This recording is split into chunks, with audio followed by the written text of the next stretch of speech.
Hello everyone, my name is Clentus and welcome to my YouTube channel. So without further ado, let's get into today's video.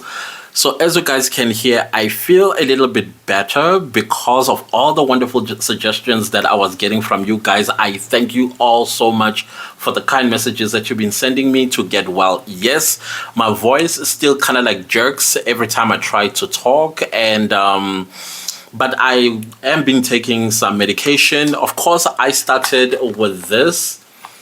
I thought this was going to help me because every time I feel some kind of flu coming in, I would take Med Lemon, especially this particular flavor, which is lemon. I don't like lemon, but it somehow works for me whenever I'm ill. So when things started getting to escalate, then I went and I ran. I got myself a Bostol. I don't know if you remember Bostol. This for me kind of like made sure that my chest was nice and moist rather than being dry, as I felt that it was getting dry. And then of course I started steaming using eucalyptus oil. I don't know how I breathe or how people breathe with this thing in the water, but I did the best that I could to ensure that I feel a little my lungs kind of like open. And of course, I was taking some supplement vitamin C right here. I think these also kind of like helped. And so because my voice was leaving me, a lot of you in the comment section of my community tab, you were like, oh, take honey, take this. And indeed, I did go and get myself some honey so that I get my voice back, because I could feel that my voice was leaving me. So thank you so much, everybody that has suggested this. And I also thank those of you who said mix the honey with hot water, garlic, and ginger, I think they said. And I think that actually made the miracle to be possible to get my voice back. And of course, here I am, I'm drinking hot water with honey so that I do not lose my voice during this video. So aside with that update regarding my health, let's get into today's video. As you can see with the title of this video, it's kind of steamy, and I'm sorry that I'm going to be very frank with you on this one, because we are losing this one as South Africans, and I'll tell you how we are losing this one against Dr. Nandipha Magudumana. She will win the appeal at the Supreme Court of Appeal if her leave to appeal is accepted, because of course you need to lodge the leave to appeal, and then I think the judge that made that judgment will then have to involve a full bench. As I've mentioned before, a full bench, it is made of 3 judges or 5 judges, and the number is always odd, including the Supreme Court of Appeal. It's 9 justices there. In the Constitutional Court, it's 11 justices there as well. The reason why the number must be odd is because they must get a majority judgment. That's the one that is carried out. So the leave to appeal will either be heard by a full bench. I'm sorry, as you can see, I'm jerking again. My voice. So it's either going to be heard by a full bench made of 3 judges or 5 judges in the same Bloemfontein High Court, or it's going to go straight to the Supreme Court of Appeal, or SCA, or SCA as I may also refer to it. I'm so sorry about the coughing. It's the order of the day. So as you guys know, that Dr. Nandipha Magudumana did go to the Bloemfontein High Court and launched herself an urgent application to have her deportation, which we now know is an extradition, to South Africa as wrongful and unlawful. And she stated the grounds as to why she believed that she was kidnapped from Tanzania to South Africa by South Africa. And of course, in the judgment on the 5th of June, yes, Judge Lobster did make a judgment where he even made a distinction between a deportation as well as an extradition.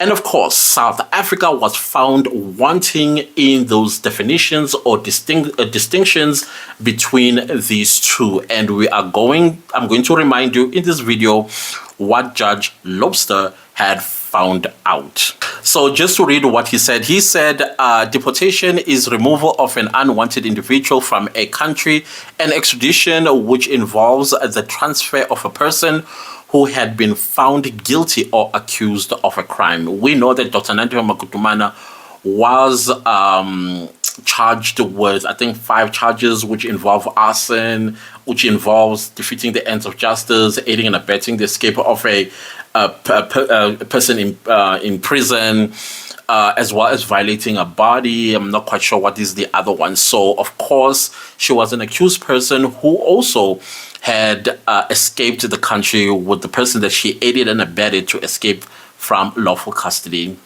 So now the question that I don't know, ever since Dr. Nandipha Magudumana lodged an appeal, my Instagram, if you're not following me on Instagram, it's @Clantis_Dumagute. That is where you can go into my DMs, because the content that I post there has nothing to do with my YouTube channel, but I don't mind people coming into my DM and asking me questions, whether regarding YouTube or regarding this case. And I'm very glad and I'm grateful that even in my sick bed, y'all still come to my DM and say, hey, Clantis, I know you're sick, but does Dr. Nandipha Magudumana have any grounds to lodge an appeal?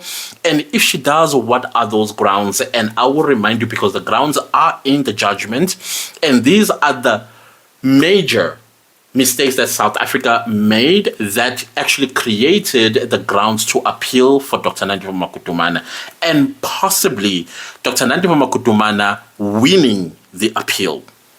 So the first mistake that South Africa did happened in Tanzania. The High Commission, as well as the Secretary of the High Commission, had some kind of contradicting statements there, which also played itself out in the affidavit that was lodged by the Home Affairs Department when they were defending themselves against Dr. Nandipha Magudumana's claim that she was brought to South Africa unlawfully. And we all know that in the affidavit, the High Commission, as well as her secretary, made mention of handover and agreement. And so Judge Lobster was like, okay, you know what? I'm not going to entertain this, or I'm not going to rely on that affidavit because it is riddled with contradictions and and inconsistencies.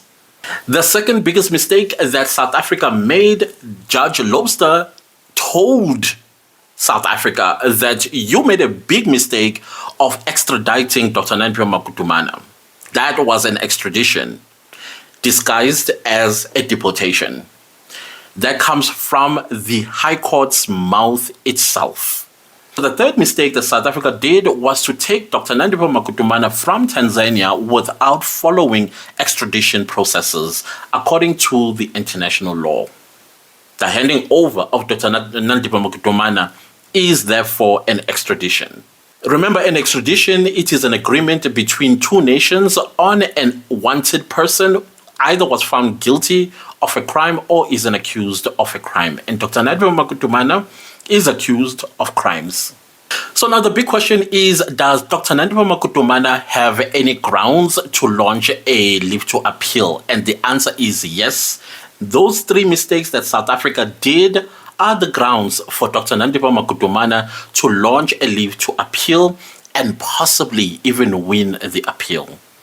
So if you were listening to me in my previous videos, I did say prior to the judgment that the Bloemfontein High Court will not grant Dr. Nandipha Magudumana urgency in her application. She is going to lose the case.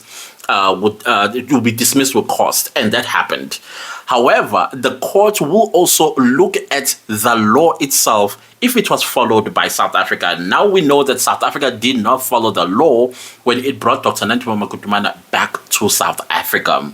And therefore, this opened the door for Dr. Nandipha Magudumana to launch leave to appeal. Like I said, either the appeal is going to be heard by a full bench, which is 3 to 5 judges, or it's going to be heard at the Supreme Court of Appeal. From what I understand, it's going to be heard at the Supreme Court of Appeal, also known as SCA. So with all those mistakes that South Africa made, she does stand a very good chance of winning the appeal. Initially, I had thought that Dr. Nandipha Magudumana was going to launch an urgent application at the not at the Supreme Court of Appeal, at the Constitutional Court, basically asking for appealing the judgment that Judge Lobster had delivered on the 5th of June. But she decided, I did not torture South Africans enough. So let me go to the Supreme Court of Appeal.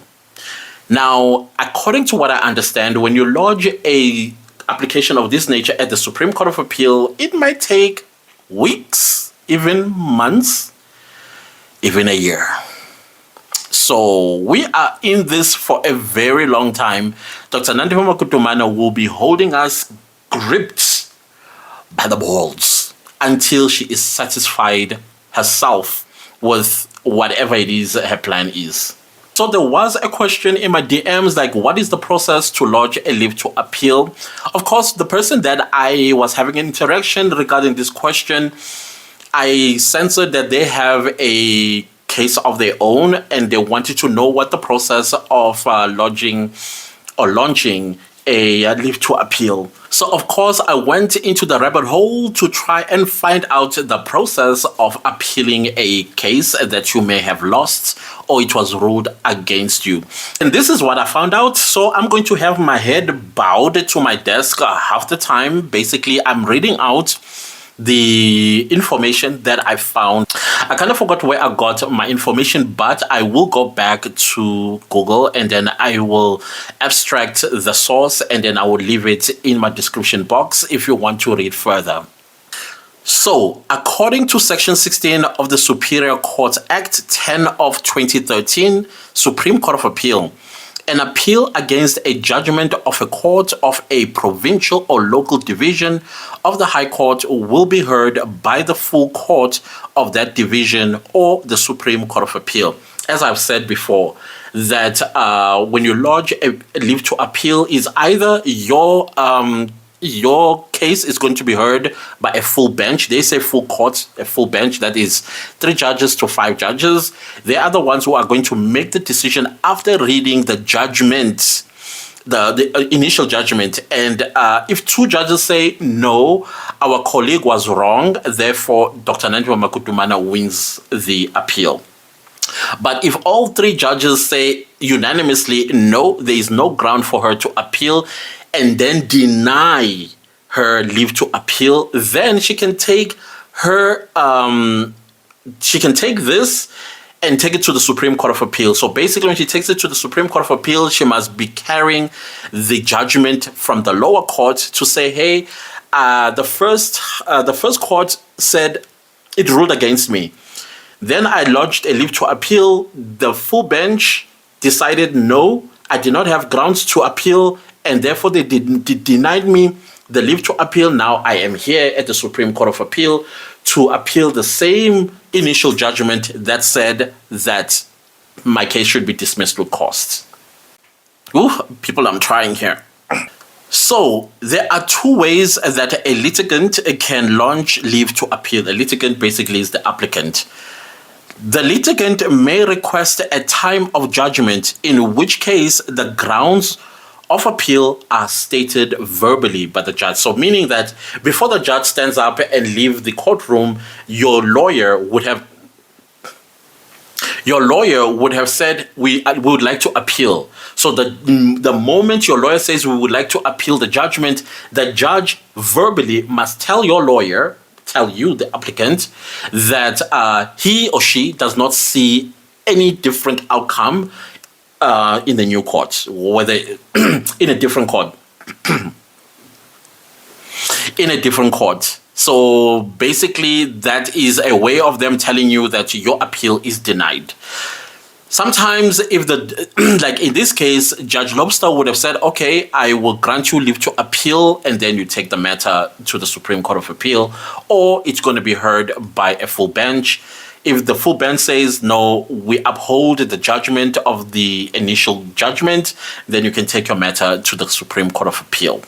The second way is what Dr. Nandipha Magudumana took. Basically, this one is the application must be filed within 15 days of the date of judgment, unless the court only gives its reasons as to a later date, in which case the application for leave to appeal must be made within 15 days of the date of delivery of the reasons.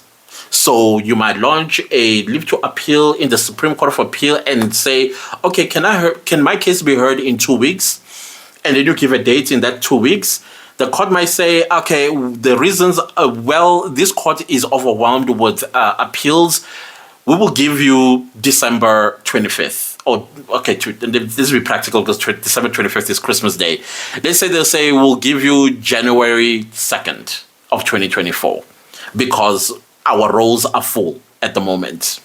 So that is why I'm saying we could be here for a very, very long haul with this application to lodge an appeal at the Supreme Court of Appeal.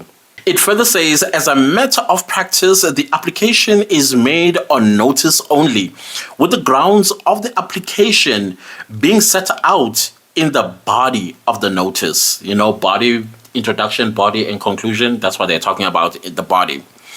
The applicant should set out whether the whole or only part of the judgment is being appealed against. Secondly, the finding of fact and or law which is being appealed. And thirdly, the grounds of appeal.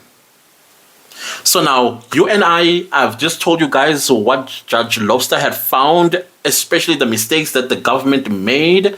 These are the grounds for Dr. Nandipha Magudumana to lodge an appeal. So she does meet the requirements for her to lodge an application with the Supreme Court of Appeal. Well, leave to appeal in the Bloemfontein High Court. And if the Bloemfontein High Court denies her leave to appeal, then she can go to the Supreme Court of Appeal.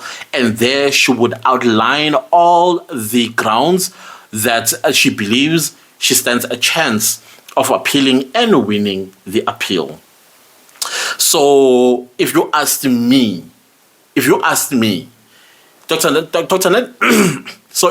me, I still maintain that Dr. Nandipha Magudumana did not state her urgency at the Bloemfontein High Court, and therefore it was going to get the urgency denied, which was. However, Judge Lobster said in the interest of justice, he will enroll the application.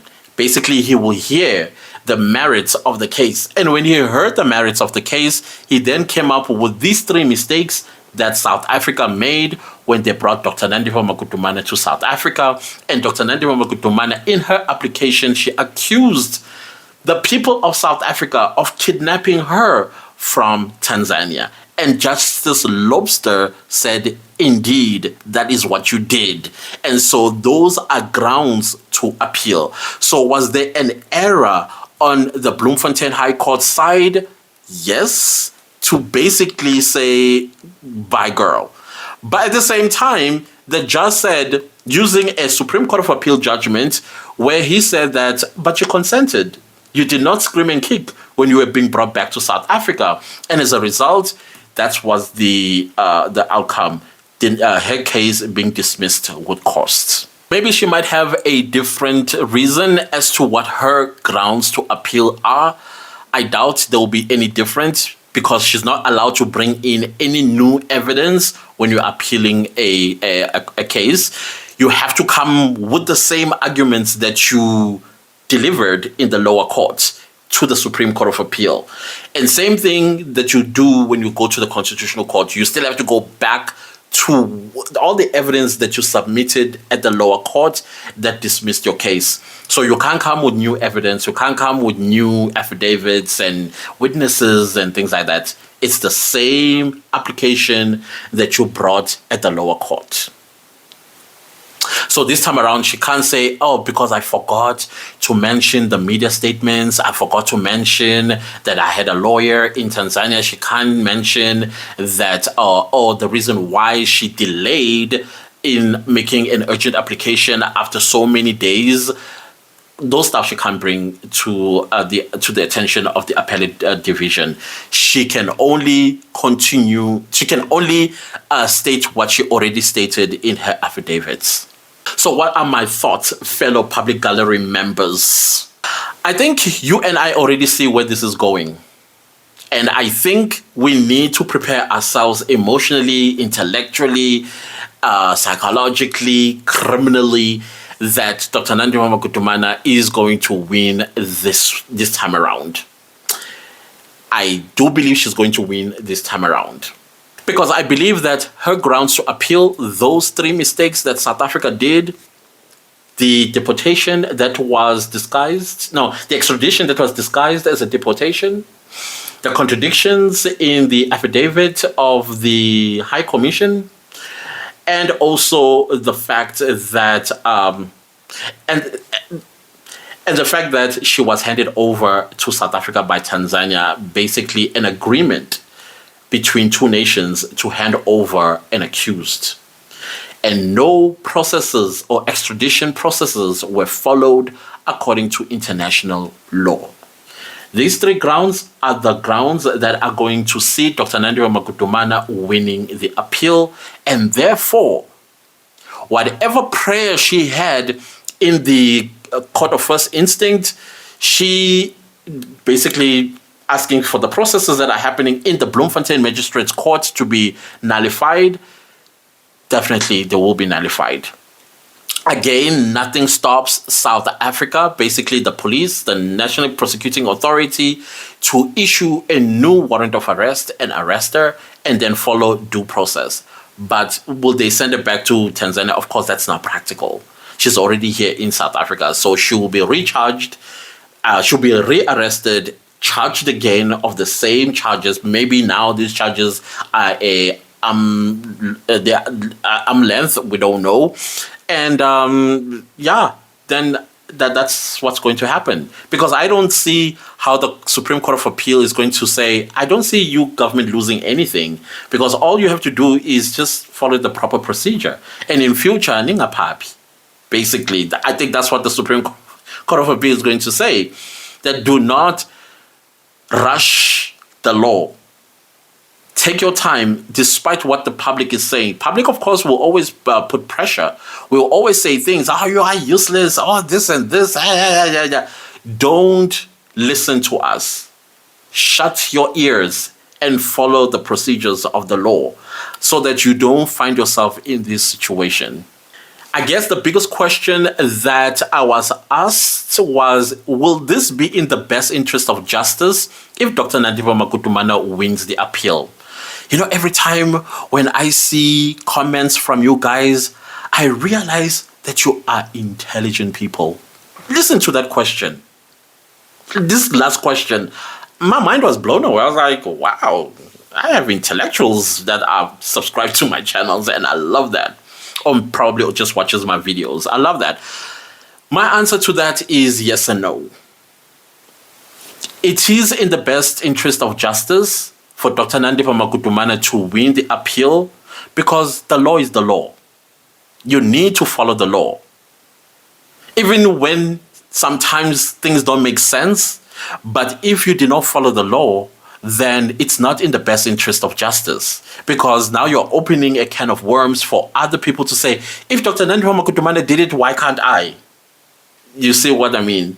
So, because this is also not a train smash, the government can still rearrest Dr. Nandipha Magudumana and still put her through the process of taking her to basically all those processes. But it kind of like changes a little bit for me when it comes to her applying for bail. Will she get bail? Of course, she's going to use the Supreme Court of Appeal judgment and say, I'm not a flight risk. I was brought back to South Africa illegally, so you don't have a ground to deny me bail. And that bail will be granted to her, I believe. No, I say, another part of me says, okay, let me just put it this way. A part of me who is with the people of South Africa. Oh, let me just speak about my fellow public gallery members. I say no because Dr. Nandipha Magudumana is a danger to society. So it might not be in the best interest of justice for her to lose the appeal. But it's not in our interest as the public to have her roaming around our streets, knowing very well that this lady is connected probably with the most dangerous people. So that does not make us, the public, feel safe, having her outside on bail. So this is a catch-22 situation that was created by our government. And I still think this was by design, because there is a big fish here that needs to be protected. And how do you protect a big fish in a legal matter? You screw it up. You screw the legal processes. And because when the legal processes are screwed up, whether you lose a docket or you lose a piece of evidence, that entire case falls apart. So now with these three mistakes that were made by our government, probably Dr. Nandipha Magudumana, in her criminal case as a whole, she might actually walk free, because there were discrepancies that were committed by people who should ensure that these processes are followed to the letter of the law. So here we find ourselves, people. Here we find ourselves. So guys, those are my thoughts. So I thought, let me bring it to attention and answer the questions that I've been getting in my DMs. Again, if you want to follow me on Instagram, I am Clantis_Dumagude. I do respond. I do engage. I enjoy the engagement very, very much. If you have a YouTube channel that you have some sort of questions around that, I'm more than happy to assist as well. Anyways, thank you so much for watching. If you liked the video, give it a like. If you did not like the video, give it a like anyways. Also, leave me a comment down below and let me know how you feel about what I just said. I know some people will get upset, but okay. And also share this video far and wide. Don't forget to subscribe. And don't forget to click the bell notification after subscribing. But I do plead, guys, when you like the video, you're actually helping my channel to reach more people. So please give it a like. Thank you so much for watching. I'll see you next time with a new video. Goodbye.